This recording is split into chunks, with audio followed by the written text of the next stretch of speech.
사도행전 13장 1절로부터 3절까지. 사도행전 13장 1절로부터 3절. 찾으신 분들은 다 같이 일어나셔서 하나님을 경외하는 마음으로 다 같이 합독하시겠습니다. 시작.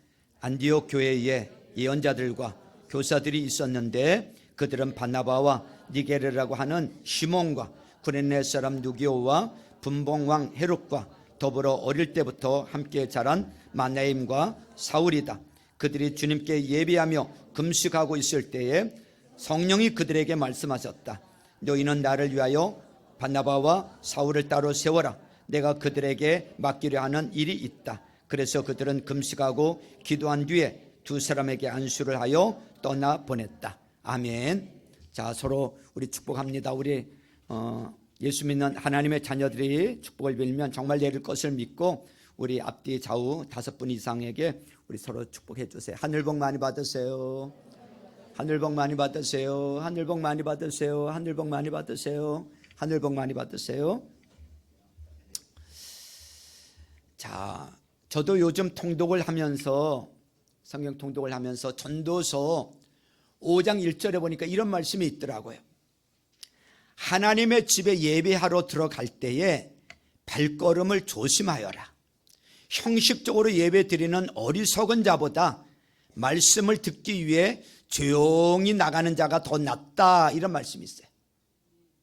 여러분, 오늘 예배 드리기 위해서 이 자리에 다 오셨죠? 추운 날씨에 잘 오셨습니다. 형식적인 예배가 아니라 이제 말씀을 조용히, 말씀을 듣기 위해서 조용히 집중하는 가운데 오늘 바로 나에게 주시는 말씀으로 믿음으로 받을 때 큰 은혜가 될 줄로 믿습니다. 저는 오늘 주보에 나온 대로 되고 싶은 교회라는 제목으로 말씀을 드리고자 합니다. 한번 따라서 해보세요. 되고 싶은 교회. 우리 교회가 이렇게 됐으면 하는 이런 소망이 있는데 이 되고 싶은 교회 모습을 그려보고 같이 은혜 받고자 합니다. 그러나 여러분들 가운데는 오늘 설교 제목을 보니까 실망하신 분들이 혹시 계실지 몰라요. 교회 와서 설교를 통해서 좀 생활에 도움되는 얘기를 들을까 했더니 오늘은 교회 얘기를 한다고 그러니 오늘 설교는 공쳤구나 이렇게 생각하시는 분이 계실지도 모릅니다. 그러나 우리가 어떤 교회가 돼야 될까 하는 이 질문은 여러분들의 생활과도 직접적인 관계가 있습니다. 왜냐하면 교회가 여러분들의 생활에 직접적인 영향을 미치기 때문에 그렇습니다. 교회와 우리는 뗄래야 뗄 수가 없어요. 그리고 제가 사도행전을 강해해 나가기 때문에 어차피 오늘 이 본문을 거쳐야 또 나갑니다. 그리고 사도행전은 교회 이야기를 많이 합니다.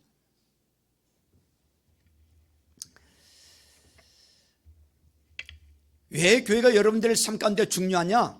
3가지로 볼 수 있어요. 첫째는 교회는 여러분들이 속할 수 있는 가장 명예스럽고 가장 고귀한 단체이기 때문에 그렇습니다.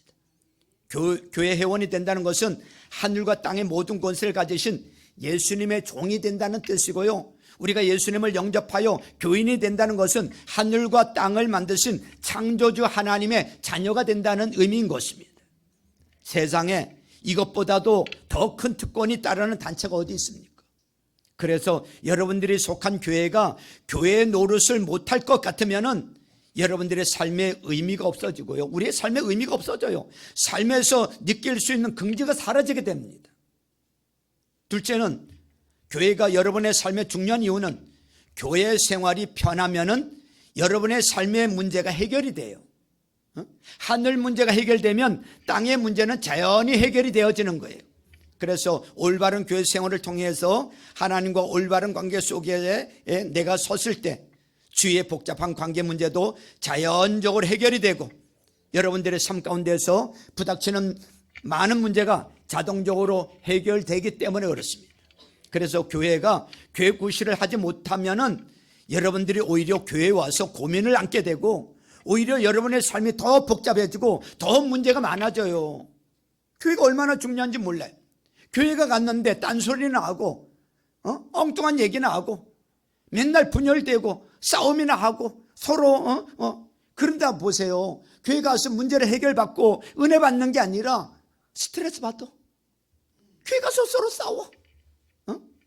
여러분, 교회가 교회다워야 될 줄로 믿습니다.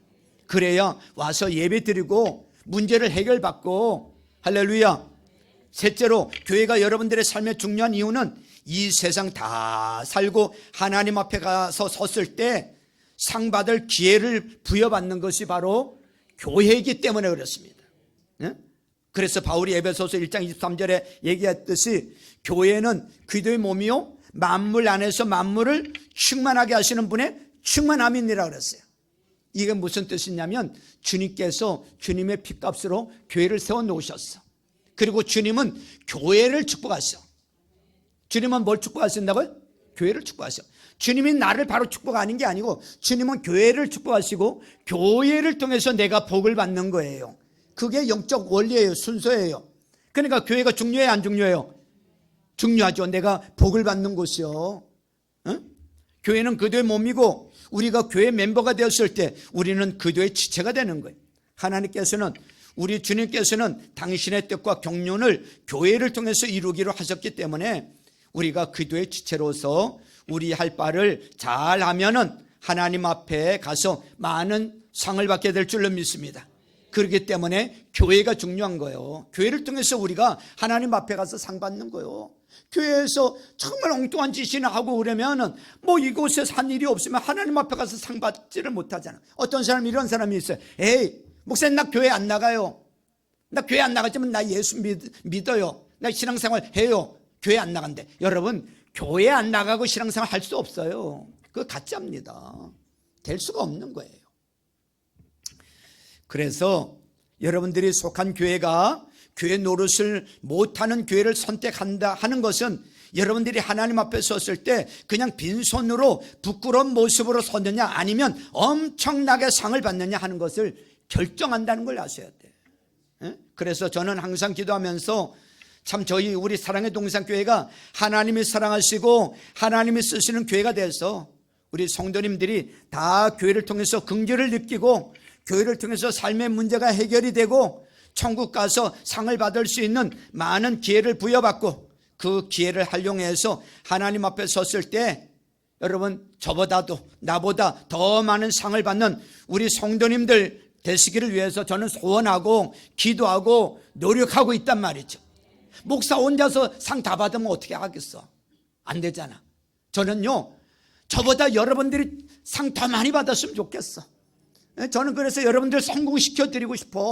그것을 위해서 목사가 필요한 거예요. 그런데 이런 교회가 되기 위해서는 모델이 필요한 거예요. 성경에 보면 하나님께서 칭찬하시는 교회들이 많이 나와.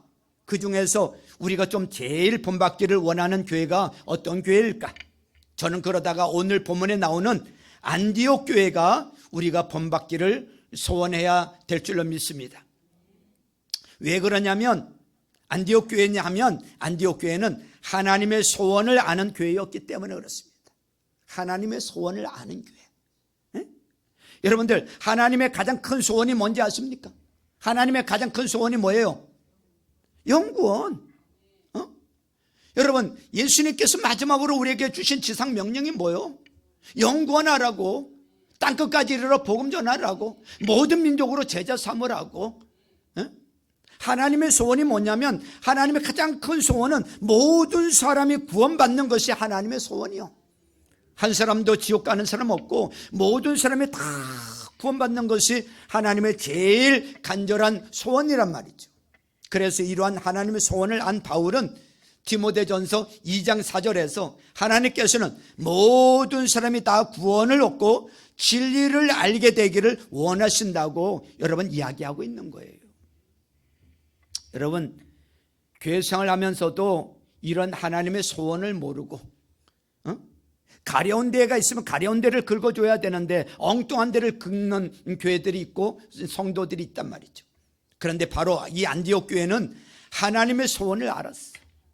그래서 안디옥 교회에서도 안디옥 교회 성도들은 만나는 사람들마다 예수를 전해서 사람들이 이 사람들만 보면은 만나기만 하면 예수 얘기만 하는 예수쟁이들, 만나는 사람들에게 예수 믿으라고, 예수 믿으라. 아, 저 예수쟁이들이구나.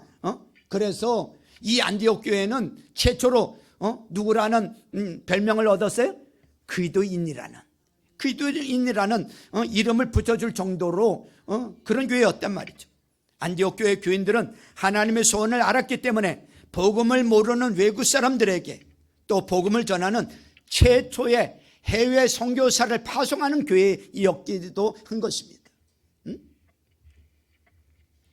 제가 어렸을 때 어느 목사님이 이 안디옥 교회에 대해서 설교를 하는데 설교 가운데 저는 그때 청년이었는지 전도사였는지 그랬는데 이 설교를 들으면서 제 마음이 막 가슴이 뛰는 거예요. 참 멋진 교회 모델이 되는 아름다운 교회라는 생각을 가지게 됐고, 나도 교회를 개척하면 안디옥 교회 같은 아름다운 교회를 이루어야 되겠다고 생각을 하고 기도했던 적이 있습니다. 그래서 저는 안디옥 교회를 우리가 본받아야 되겠다, 모델적인 교회가 돼야 되겠다, 이런 생각을 하면서 안디옥 교회처럼 되면은 하나님의 사랑을 받고 하나님께 쓰임을 받게 된다는 생각이 있어서 저는 안디옥 교회를 옛날부터 사모해 왔습니다. 안디옥 교회를 통해서 여러 가지 배울 것이 많지만 오늘 짧은 시간에 한 3가지 정도로만 좀 짧게 살펴보면서 은혜를 받고자 합니다. 첫 번째로 이 안디옥 교회가 어떤 교회인가, 어떤 교회이기에 우리가 모델로 삼고 본받아야 되는가. 첫 번째로 큰 가슴을 가진 교회였어요. 큰 가슴을 가진 교회. 안디옥 교회는 큰 가슴을 가진 교회였어요. 왜냐하면 이 교회는 귀족들도 있었고 평민들도 있었어요. 그들은 신분과 계급을 뛰어넘어서 하나님의 비전을 공유했던 교회였습니다. 즉 연관하여 예수 제자 만드는 일이라면 평민이든 귀족이든 상관하지 않고 하나가 되어져서 이 일을 이뤘던 교회란 말이죠. 이 교회 안에는 유식한 사람도 있었고 무식한 사람도 있었어. 그러나 그것이 전혀 문제가 되지 않았어. 연구하는데 그들의 사랑 안에서 그러한 차이는 다 녹아졌고 그들은 한 비전을 향해서 그들의 모든 것을 드리고 있었던 거예요. 그리고 그 교회 안에는 흑인도 있었고 백인도 있었어요. 그러나 그들은 인종의 문제를 뛰어넘어서 좀 더 큰 관건인 세계 선교를 위해서 일치된 정신을 가지고 복음을 전하고 있었던 것입니다. 또 이 교회는 노인과 또 젊은이가 함께 사역하고 있었던 교회예요. 다시 말하면 이 교회는 젊은이와 노인을, 흑인과 백인을, 유식한 사람과 무식한 사람, 귀족과 평민을, 부자와 가난한 사람을 함께 끌어안을 수 있는 큰 가슴을 가진 교회였단 말이죠. 누구도 품을 수 있는 교회였단 말이죠. 그러면 안디옥 교회 구성원은 어떤 사람들이었는지 구체적으로 살펴보도록 하겠습니다. 1절을 보세요. 1절. 자, 1절을 같이 읽습니다. 시작. 안디옥 교회에 예언자들과 교사들이 있었는데 그들은 바나바와 니게르라고 하는 시몬과 구레네 사람 누기오와 분봉왕 헤롯과 더불어 어릴 때부터 함께 자란 마나엠과 사울이다 그랬어요. 자, 먼저 여기 보니까 바나바가 나옵니다. 바나바가 누군지 아시죠? 여러분, 바나바는요 귀족 출신이고요, 이 사람이 정말 은혜 받고요 땅을 기증할 만큼 부동산이 많았던 부자였습니다. 또 끝에 보니까 그 1절 끝에 보니까 마나엔이라는 사람이 나옵니다. 마나엔. 그 당시에 예루살렘 지역을 통치하고 있었던 왕이 바로 헤롯 왕인데 그의 젖동생이라고 소개를 하고 있어요. 젖동생. 그러니까 즉 육신의 동생은 아니지만 같은 유모의 젖을 먹으면서 함께 자란 사람이라는 것을 의미합니다. 그러므로 마나엔도 귀족으로 보면 되는 거예요. 헤롯은 그두인이 아니지만 헤롯의 집안에 그두인이 있었고 그가 안디옥 교회의 일원이었다는 것입니다. 안디옥 교회에 있었던 이들 귀족들은 서민들과 함께 어울려서 기도를 위해서 복음을 위해서 헌신하고 있었던 것입니다. 그 다음에 이 교회에는 또 어떤 사람이 있었는가 하면 니게르라고 불리던 시몬이라는 사람이 있어요. 니게르라고 불리던 시몬. 니게르는 별명인 것 같은데 이 니게르라는 말에서 네그로라는 말이 나왔어요. 무슨 뜻이냐면 흑인이라는 거예요. 흑인. 다시 말하면 이 교회 구성원 중에 흑인도 있었다는 이야기예요. 그러나 그것이 문제가 되지 않았다. 이런 모습에서 그 교회의 영성이 어떠한지 분명히 파악할 수 있는 거예요. 어느 예수 잘 믿는 미국 흑인이 어느 날 자기가 살던 지역 말고 다른 지역에 좀 출타를 하게 되었어요. 그래서 주일이 되어서 예수 잘 믿는 사람이니까 주일날 뭐 하겠어요? 교회를 찾아가는 거죠. 예배 드리러 교회를 갔어요. 그래서 예배 드리러 교회를 찾아가서 교회를 가니까 교회 입구에 안내요원이 있는 거예요. 그래서 들어가려고 하니까 못 들어가게 막는 거예요. 조지하는 거예요. 아, 여기는 백인들만 들어오는 교회라고. 너 같은 흑인들은 들어오면 안 된다고. 그래가지고 이 사람이 못 들어가고 들어가지도 못하고 밖에 의자에 앉아서 울고 있었어요. 왜 저는 흑인으로 태어나서 예배 자리도 못 갑니까? 하나님은 백인에게만 계시나요? 한없이 울고 있었는데 그때 예수님이 나타나셔서 어깨에 손을 얹으시고 아들아 울지 말아라. 아들아 울지 말아라. 나도 한 번도 저 교회 들어가 보지 못했노라 그러더래. 예수님이 함께하지 않는 교회는 더 이상 교회가 아닌 거예요. 클럽이죠. 그냥 교제 장소죠. 그리스도의 교회가 단순히 한 인종만의 교회가 아니라면 그 모든 사람들이 인종의 차이를 뛰어넘어서 그들의 보혈 때문에 하나님을 아버지라고 부르는 한 형제로서 함께 복음을 위해서 협력해야 될 줄로 믿습니다. 그것을 생각하면 흑인과 백인이 함께 존재하면서 같은 비전을 가질 수 있었던 이 안디옥 교회가 얼마나 위대한 교회인가를 알 수가 있는 거예요. 뭐 요즘이야 백인이나 흑인 뭐 이런 거 차별 없이 다 뭐 어느 지역인지 상관없고 어느 나라 사람인지 상관없이 모여서 예배하지만 2000년 전에 이 안디옥 교회 생각해 보세요. 안디옥 교회는 흑인이 시몬만 있었던 것이 아니에요. 여기 보니까 구레네 사람 누기오라는 자도 있었어요. 구레네 사람.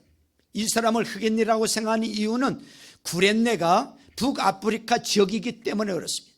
제 생각에는 아마도 상당수의 흑인들이 이 교회에 들어와 있었던 것 같습니다. 시몬과 누기오의 이름을 본문에 열거한 것을 보면 그들은 평범한 교인이 아니라 지도자로서 이 교회를 섬기고 있었던 자들임이 틀림없어요. 안디옥 교회는 이렇게 흑인도 백인도 포용할 수 있었던 커다란 가슴을 가진 교회였다는 것이죠. 우리나라에도 이렇게 큰 가슴을 가진 교회와 성도가 있었습니다. 여러분 전라북도 여러분 김제에 가면 금산리라고 있는데 김제 금산리에 한국 교회사의 청년 자료가 되는 금산교회가 있어요. 무슨 교회? 금산교회가 있어요. 이 교회는 이 교회 건물이 그 당시에 지을 때 여러분 남자석 여자석 이렇게 해서 기역자로 이렇게 옛날엔 지었거든요. 초창기는 기역자로 서로 앉지 못했어요. 부부가 옆에 앉지 못했다고 남자석대로 여자석대로 쳐다보지도 못했다고요. 목사님만 앞에 서서 이렇게 양척받다고. 그 교회가 지금 문화재로 지정이 되어져서 보존되고 있는데 이 교회 초창기에 유명한 일화가 있답니다. 전주에서 선교하던 미국 장로교 이 테이트 선교사가 이곳에 와서 복음을 전했는데 그때 그 마을에 유지요, 재력가요, 한학자로 이름을 떨치던 조덕삼 씨가 예수를 믿고 자기 집 사랑방을 예배당 초소로 내놓았어요. 그 집 사랑방이 이제 교회가 된 거예요. 또한 그 집에서 마부로 모습 생활하던 이자익이라는 사람이 함께 예수를 믿게 되었어. 그러니까 한 교회에 양반과 모심이 함께 한 형제가 돼서 이제 신앙생활을 하게 됐단 말이죠. 예배를 드리게 됐어. 그러니까 양반과 모심이 함께 교회 생활을 하게 된 거죠. 교회가 성장해서 조덕삼 씨가 땅을 기증을 했답니다. 양반이 땅을 기증을 하고 성도들이 산에 가서 소나무를 베어다가 예배당을 건축을 했어. 그리고 장로를 선출하게 되었는데 재미있는 것은 이게 웬일이요? 양반이 장로가 돼야 되잖아. 근데 모시면 이자익이 장로로 피태게 된 거예요. 조독삼은 피택에서 떨어지고 표를 덜 얻고 모심이 장로가 된 거야. 여러분, 이 정도 되면요, 시험 들까 안 들까? 시험 들지. 내가 양반인데, 우리 집에서 내가 교회가 시작이 됐고 땅을 지정을 하고, 그럼 장로 시켜줘야 돼, 안 시켜줘야 돼요? 저 어지간하면 그를 좀 장로로 시켜줘야 되는데 그가 떨어지고 머슴이 돼버린 거예요. 이자기가, 조독삼이가 안 되고. 그럼 시험 들고요, 에이씨 이거 쌍놈들하고 신앙생활 같이 못하겠네 하고요, 교회 따로 세우든지요, 다른 교회로, 그 당시에는 뭐 교회도 마을에 하나 있었으니까 교회를 따로 세우든지 그런 일이 있었단 말이죠. 그런데 이 사람은요, 그렇게 하지 아니하고 자기 종이지만 조독삼을요 장로로 이렇게 잘 받들어 섬겼어. 이자익을 장로로 이렇게 잘 섬겼어. 그리고 1년 후에 조독삼 씨도 이제 장로로 피택이 돼서 장로가 됐어. 근데 누가 먼저 장로가 됐어? 이자익이가 먼저 장로가 됐잖아. 선임 장로잖아. 같은 장로라고 이렇게 생각하지 않고 선임 장로님을 깍듯하게 이렇게 섬겼다고 합니다. 쉬워요, 어려워요? 어려워요. 양반상적인 모습인데. 그리고 몇 년 후에 이 조독삼 장로가 그 이자익 이 장로를 신학교를 보냈어. 신학교를 보내서 자기가 다 뒷바라지해서 신학 공부하게 하고 목사님이 되겠어. 그리고 목사님이 된 다음에 이자익 그 목사님을 자기 금산교회 담임 목사님으로 청병을 한 거야. 그게 이제 담임 목사님이 된 거야. 자기는 장로가 되고. 그리고 이자익 이 목사님이 얼마나 유명한지 그 교단에서 3번에 걸쳐서 총회장을 한 그런 일이 없었는데 아주 그런 그 유명한 그 한국교회 유례가 없는 일이었습니다. 여러분, 그렇게 교회를 사랑하고 또 주의 종을 섬겼던 그 조독삼에게 하나님 복을 주실까 안 주실까? 복 주실 수밖에 없지요. 조독삼의 장로의 그 자손들이 정말 잘 됐습니다. 14대 국회 때 국회 부의장을 지낸 고 조세영 장로가 바로 그 후손들인데 그 자손들이 참 잘 됐어요. 우리 사랑의 동산교회가 영원하여 제자 만들라는 주님의 이 절대적인 명령 앞에 순종하기 위해서 남녀노소 빈부격천 막론하고 세계 선교에 대한 비전을 가지고 나아가는 주님의 큰 가슴을 가진 교회가 되어야 될 줄로 믿습니다. 누구든지 다 아우를 수 있는 따뜻한 교회가 되기를 주님의 이름으로 축원합니다. 자, 두 번째로 살아있는 이 예배가 있는 두 번째로 이 안디옥 교회는 어떤 교회였는가 하면 살아있는 예배가 있는 교회였어. 살아있는 예배가 있는 교회. 교회가 영원하여 예수 제자 만들기 위해서는 그곳에 생동하는 예배, 성령이 역사하는 예배, 하나님의 음성이 들려오는 예배, 구원의 감격과 기쁨이 넘쳐나는 축제적인 예배가 돼야 될 줄로 믿습니다. 여러분, 선교의 힘은, 이 가정교회의 힘은, 전도의 힘은 바로 예배에서부터 나오는 거예요. 본문에 보면 안디옥 교회 교인들이 예배 가운데 하나님의 음성을 들었다 그랬어요. 예배 가운데 뭘 들어? 하나님의 음성을 들었다. 2절 보세요. 2절. 그들이 주님께 무엇하며? 예배하며 금식하고 있을 때에 성령이 그들에게 뭐 하셨다고요? 말씀하셨대. 그들은 그냥 예배를 드리는 것이 아니라 금식하면서 예배를 드렸다는 거예요. 제가 주일날 아침은 금식을 합니다. 여러분, 금식에는 어떤 의미가 있는가 하면 금식할 때 밥을 굶는다는 것 자체가 중요하지 않아요. 중요한 것은요, 왜 밥을 굶는가 하는 거예요. 금식의 이유는 식사 시간까지 아껴가면서 기도하기 위함이고요. 또 한 가지는 간절한 마음으로 하나님께 집중하기 위해서 금식하는 거예요. 안디옥 교회 교인들은 금식하면서 하나님을 예배하는 중에 하나님의 음성을 들었다는 거예요. 그 음성의 내용이 뭐예요? 2절 중간부터 보세요. 너희는부터. 자, 시작. 너희는 나를 위해서 바나바와 사울을 따로 세워라. 내가 그들에게 맡기려 하는 일이 있다고 했어요. 여러분, 살아있는 예배는 우리로 하여금 하나님의 음성을 듣게 하는 줄로 믿습니다. 이 몇몇 사람만 듣는 게 아니라 우리 모두 하나님의 음성을 들어야 돼요. 그리고 하나님의 음성을 듣는 자마다 하나님의 가장 간절한 소원인 바로 영원관에서 예수 제자 만드는 것을 위해서 헌신하지 않을 수 없는 거예요. 하나님의 음성을 들으면요, 그것을 위해서 사는 거야. 다른 거에 인생 낭비하지 않아요. 영혼을 사랑하게 돼요. 전도하게 돼요. 선교하게 돼요. 영혼을 섬기게 됩니다. 저는 예배가 죽을 때 영혼 구원도 선교도 죽는다고 생각을 합니다. 살아있는 예배가 있는 곳, 성령 충만한 예배가 있는 곳, 하나님의 음성이 들려오는 곳, 그곳에는 우리를 보내시는 하나님의 음성을 듣고 선교의 장으로, 전도의 현장으로 뛰어나가며 선교사를 후원하고 VIP 영혼 구원에 불타는 열망을 가지고 기도하는 역사가 일어나지 않을 수가 없는 줄로 믿습니다. 할렐루야. 여러분, 예배를 영어로 서비스라고 합니다. 서비스란 단어는 섬김이라는 말로도 번역이 되는데, 즉 예배를 제대로 드려야 하나님을 섬길 수 있다는 이야기인 거예요. 아멘이죠. 영원하여 예수 제자 만든다는 것은 주님을 섬기는 거예요. 그 섬김은 영감 있는 예배에서부터 시작이 되는 거예요. 이사야 6장에 보면요, 어느 날 우시아 왕이 죽던 해에 이사야가 성전에 들어가서 예배하다가 하나님의 보좌를 향해서 예배를 드릴 때, 그때 엄청난 것을 보게 됩니다. 천사들이 막 찬양하는 것을 듣게 됩니다.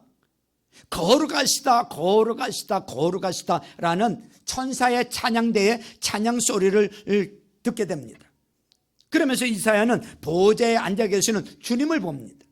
거룩하신 주님을 바라보는 순간 그는 상대적으로 거룩하지 못한 자기 자신을 발견하면서 애통하는 회개를 막 쏟아놓습니다. 죄앙이로다. 죄앙이 나에게 미쳤구나. 이제 나는 죽게 되었구나. 나는 입술이 부정한 사람인데 입술이 부정한 백성 가운데 살고 있으면서 왕이신 만군의 주님을 만나 뵙다니.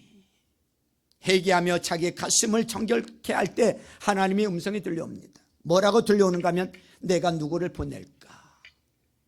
누가 나를 위해서 갈고? 이런 음성이 들려와요. 이 약한 세대를 위해서 복음을 전하러 갈 자가 누구냐 이거예요. 나를 전할 자 누구냐 이거예요. 그때 이사야가 벌떡 일어나서 하나님 앞에 응답하죠. 뭐라고 응답을 합니까? 제가 여기 있나이다. 저를 보내주옵소서. 따라서 해보세요. 제가 여기 있습니다. 저를 보내주십시오. 그렇게 응답을 했어요. 하나님 만나면요, 그렇게 응답을 하게 돼 있어요. 제가 여기 있나이다. 저를 보내주소서. 내가 여기 있나이다. 나를 보내소서. 그래서 예배를 드리다가 선교하러 가고 복음 전하러 가고 하나님 음성 앞에 귀를 기울이며 우리를 보내시는 주님의 음성을 듣고 우리를 보내시는 주님의 음성을 듣는 교회가 돼야 될 줄로 믿습니다. 아멘. 마지막 세 번째로는 희생할 줄 아는 교회였어요. 희생할 줄 아는 교회. 어떤 교회? 희생할 줄 아는 교회였어요. 3절 말씀을 보세요. 3절에 보니까 그래서 그들은 금식하고 기도한 뒤에 두 사람이 누구예요?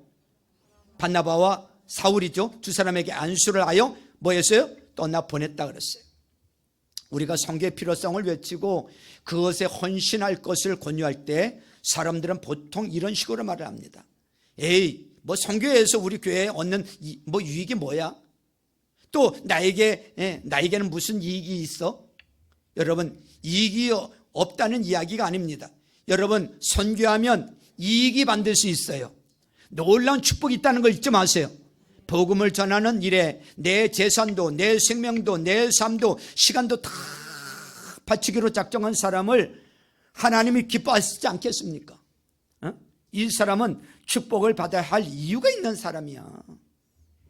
한 교회가 선교를 위해서 모든 것을 내어놓고 희생하기로 결심할 때 이 교회야말로 하나님이 축복하실 만한 이유가 있는 교회가 아닐까요? 어떤 회사나 단체가 단순한 이익을 위해서 존재하는 것이 아니라 복음을 전하기 위해서 존재하는 회사라면 하나님이 보시기에 그 사업을 축복하시지 않을까요? 그 중에 하나가 이랜드의 회장인 박성수 장로입니다. 이랜드. 그는 대학 시절에 복음을 받아들이고 나서 마음에 큰 비전을 품었어요. 하나님, 제가 당신을 위한 사업을 하겠다고, 주님을 위한 사업을 하겠다고. 그러면 송대 앞에서 조그만한 구멍가게로 옷가게, 옷장사부터 시작한 것이 지금 이렇게 어마어마한 대기업이 된 것입니다. 세계 선교를 위해서 모든 것을 바치는 사업을 하겠습니다. 이랜드는 폭발적으로 성장하였고 세계 선교를 위해서 상당한 투자를 하고 있고, 이 회사 안에는 구체적으로 세계 선교를 연구하는 팀이 조직되어 있을 정도로 그 팀에서는 소속된 사람들은 어떻게 하면 이 회사의 돈을 가장 효율적으로 세계 선교에 투자할 수 있을까를 연구하는 사람도 있단 말이죠. 멋지지 않습니까? 우리 연세 드신 분들은 이런 꿈을 꾸기 쉽지 않지만 우리 여기 있는 학생들, 청년들 좀 그런 꿈을 꿨으면 좋겠어. 하나님의 축복을 받을 만하지 않습니까? 그런 사람들이 되시길 바랍니다. 저와 우리들, 또 개인과 우리의 사업체와 우리 사랑의 동산교회, 또 우리의 가정이 신약교회를 회복하기 위하여 가정교회로 전환해서 영원관하여 예수 제자 만드는 비전에 헌신하고 있는 우리를 하나님이 반드시 축복해 주시리라고 저는 믿습니다. 여러분들의 가정을 초소 삼아서 거기를 교회로, 가정에서 교회로 모여서 목장 모임을 하고 영구원을 하고, 여러분들 그 가정교회가 목장이 여러분 선교사님들을 다 후원하고 계세요. 그래서 목장 이름이 다 선교사님들 그 후원하고 있는 그 지역의 이름을 따서 필리핀 목장이다, 뭐 포카란 목장이다, 키르키탄 목장이다, 다 이름이 붙여진 거예요. 그 가정교회가 여러분 선교의 사명을 잘 감당하셔야 돼요. 선교하는 그 목장 하나님 축복 안 하실까요? 영구원하는 그 목장을 하나님 축복 안 하실까요? 그 목자의 역할을 하는 그 사람을 하나님 복 안 주실까요? 반드시 저는 주신다고 믿습니다. 그 자녀들이 반드시 잘 되게 해주실 거예요. 그런 소원들이 있잖아요.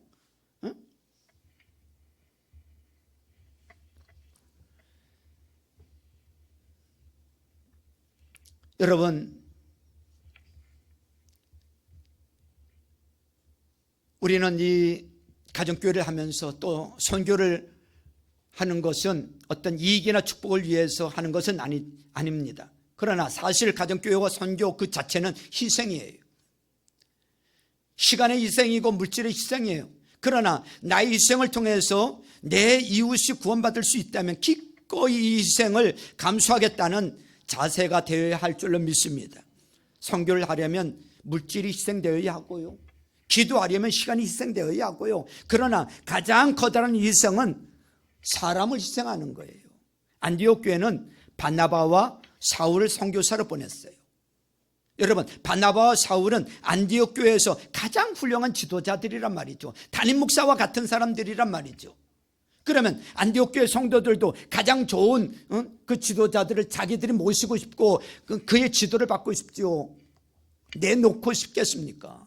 그런데 성령님의 이끄심에 따라서 내놓습니다. 사람을 헌신하는 거예요. 2절을 다시 보세요. 2절을 다시 보세요. 같이 읽습니다. 시작. 그들이 주님께 예배하며 금식하고 있을 때에 성령이 그들에게 말씀하셨다. 너희는 나를 위해서 바나바와 사울을 따로 세워라. 내가 그들에게 맡기려 하는 일이 있다 그랬어요. 여러분, 안디옥 교회는 하나님의 이 명령 앞에 예라고 여러분 응답을 합니다. 예라고 응답을 해요. 여러분, 하나님 말씀하실 때 예하는 것이 순종인 줄로 믿습니다. 목사가 기도하고 무슨 말을 할 때 예라고 하는 것이 순종인 줄로 믿습니다. 어떤 사람은 그래요. 아유, 목사님 기도해 보겠습니다 라는 것은 기도해 보겠대. 그것은 기도해 보겠다는 것은 내 생각대로 내 뜻대로 하겠다는 것을 의미하는 거예요. 여러분, 기도할 거 없어요. 목사님이 이미 다 기도했어. 목사님이 이미 다 기도하고 얘기한 거예요. 그냥 여러분들은 아멘 하고 순종하면 돼. 아멘이죠. 네? 오늘날 안디옥 교회는 사라졌어요. 그렇지만 그들의 희생으로 전 세계의 복음의 빛이 비치게 되었어. 이 얼마나 값진 결과입니까? 예수님은 하나님이 보내신 최초의 예수님은 선교사셨어요. 요한복음 3장 16절에 보세요. 하나님이 세상을 이처럼 사랑하사 외아들을 주셨으니 이는 저를 믿는 자마다 멸망하지 않고 영생을 얻게 하려 하심이니라 그랬어요. 오직 하나님의 은혜로 구원받아 선물로 받은 영생이 감사해서 일생 동안 빚진 자 되어 모든 것을 포기하고 주님을 위해 살다 간 사람이 얼마나 많습니까? 제가 아는 몇몇 분들도 학교 교장을 하다가 남은 생을 주님께 드린다고 먼저 퇴직하고 선교사로 나가신 분도 계시고요. 내가 아는 어떤 경찰들은 경찰 하시다가 경찰 내려놓고 신학을 하고 경찰 복음화를 위해서 헌신하겠다고 그렇게 나선 분도 계시고요.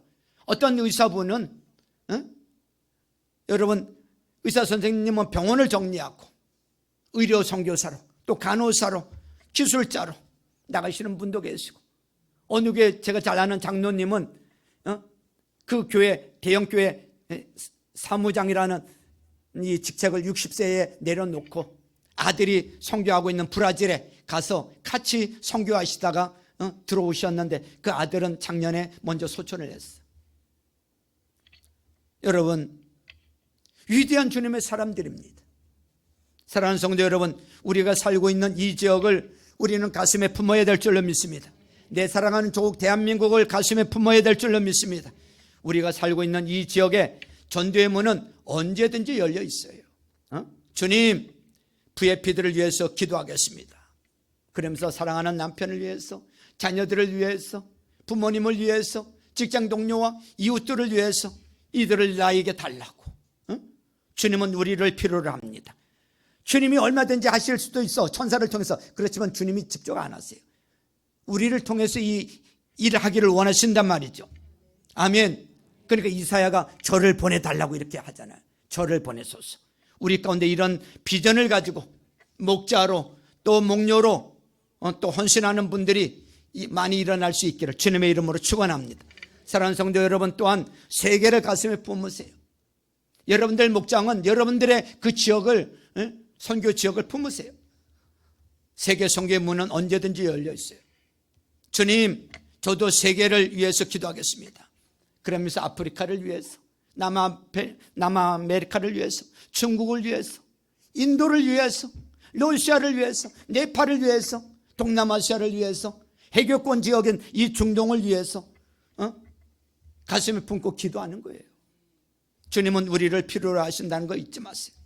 우리 가운데 이런 비전을 가지고 선교사로 나가야 할 분도 계신단 말이죠. 여러분이 직접 나가지 않아도 좋아요. 그러나 나가지 않아도 여러분도 선교사가 될 수 있어요. 무엇으로? 기도할 수 있잖아요. 여러분들이 후원하고 있는 선교사님들을 위해서 기도하세요. 그리고 물질로 후원할 수 있잖아요. 같은 선교 사역을 감당하는 거예요. 가는 선교사가 되든지 보내는 선교사가 되든지. 여러분, 세계를 끌어안고 기도하는 중보기도의 용사들이 될 수 있기를 바랍니다. 선교사님들 이름을 불러가면서 기도하시길 바랍니다. 우리 사랑의 동산교회는 세계 비전을 품은 교회로 하나님께 위대하게 쓰임받는 교회가 되어서 많은 영혼 구원하고 예수 제자 많이 만드는 교회가 되어 하늘의 복 많이 받는 우리 사랑의 동산교회 모든 성도님들 될 수 있기를 주님의 이름으로 축원합니다. 축원합니다. 축원합니다. 눈 좀 크게 떠보세요. 이렇게 있지 말고, 이렇게 무슨 비전을 갖겠어요 이거. 좀 눈 좀 크게 뜨고 좀 막 뛰는 가슴을 가지고 예배하고 아멘하고 찬양할 때 하나님께서 은혜 주시고 그 사람을 통해서 놀라운 일을 이뤄나가실 줄로 믿습니다. 우리 이 시간에 찬양합니다.